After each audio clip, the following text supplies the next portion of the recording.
Bonjour, cette vidéo présente la représentation du comportement des systèmes du second ordre à l'aide des diagrammes de Bode. La fonction de transfert d'un système du second ordre s'écrira sous la forme suivante, où nous avons remplacé P par J oméga, et dépendra donc des paramètres K, le gain statique, Z, le coefficient d'amortissement, et oméga n, la pulsation propre.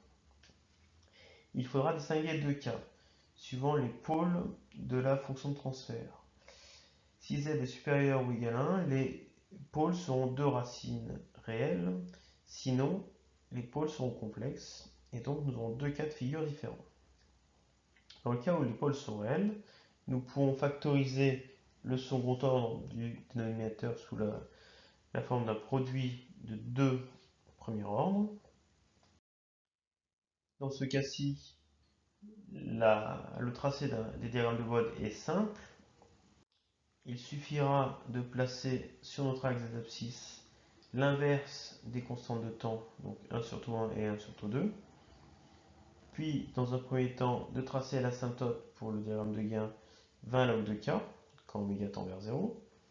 Faire intervenir la constante de temps la plus grande avec une pente à partir de 1 sur tout 1 de moins 20 décibels par décade.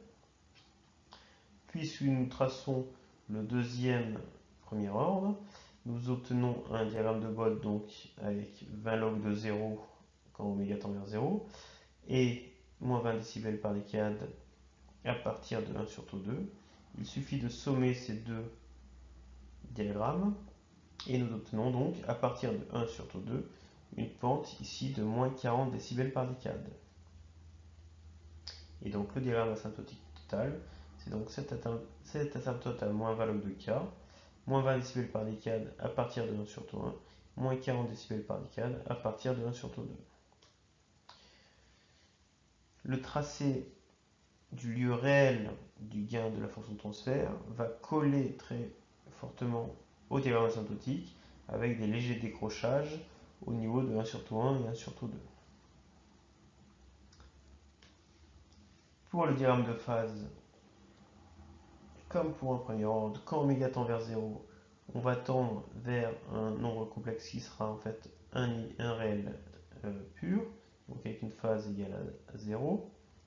Puis à partir de 1 sur tout 1, nous aurons un déphasage de moins 80 degrés, et auquel nous rajouterons encore 80 degrés à partir de 1 sur tout 2. Donc nous obtiendrons une asymptote quand oméga tend vers l'infini à moins 180 degrés. Attention, encore une fois, le diagramme de phase du lieu réel donc du système ne collera pas aux asymptotes autour des valeurs de oméga en 1 sur tout 1 et 1 sur tout 2. Il faudrait donc calculer quelques valeurs particulières pour pouvoir tracer précisément le diagramme de phase réelle. Dans le cas où z est inférieur à 1, nous avons des pôles qui sont complexes conjugués. On pourra donc exprimer le gain de la fonction de transfert à partir du module suivant et la phase à partir de l'argument du nombre complexe ou bien alors de l'arctangente de la partie imaginaire sur la partie réelle. On observera tout d'abord une résonance dans le cas où z est plus petit que racine de 2 sur 2, donc à peu près environ à 0,7.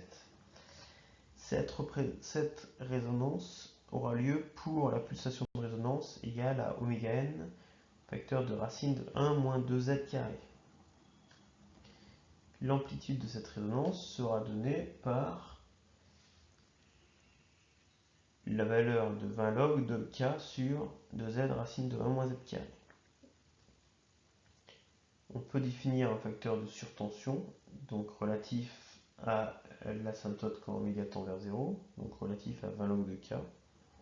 Donc on attend ce qui dépasse de cette asymptote, donc 20 log de A max moins 20 log de k. Je vous rappelle que z est le coefficient d'amortissement et oméga n la pulsation propre. Pour tracer les diagrammes de Bode d'un système du second ordre avec des pôles complexes, on placera sur l'axe des pulsations oméga n, et éventuellement la pulsation de résonance si z est plus petit que racine de 2 sur 2. Quand oméga tend vers 0, on va se rendre compte que cette partie-là tend vers 0, cette partie-ci tend vers 0, donc que cette partie-ci tend vers 1, et donc que le gain en décibels tend vers 20 log de K. À partir de oméga égale oméga n, quand oméga tend vers l'infini, le terme prépondérant sera ce terme-ci, donc en oméga 4. Nous aurons donc une asymptote quand oméga tend vers l'infini en moins 40 décibels par décade. Si z est inférieur à 1 mais supérieur à racine de 2 sur 2, on aura l'URL qui sera sous le diagramme asymptotique. Si z diminue, donc est inférieur à racine de 2 sur 2, nous aurons la résonance pour oméga égale oméga r. Et plus z sera petit, plus cette résonance sera importante.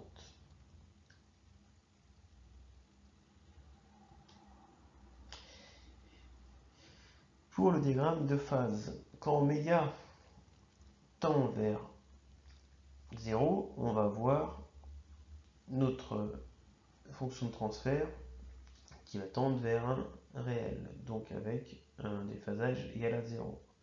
Quand oméga tend vers l'infini, on va tendre vers un réel négatif dû à ce terme-ci en moins oméga carré. Et donc on va tendre vers moins 180 degrés.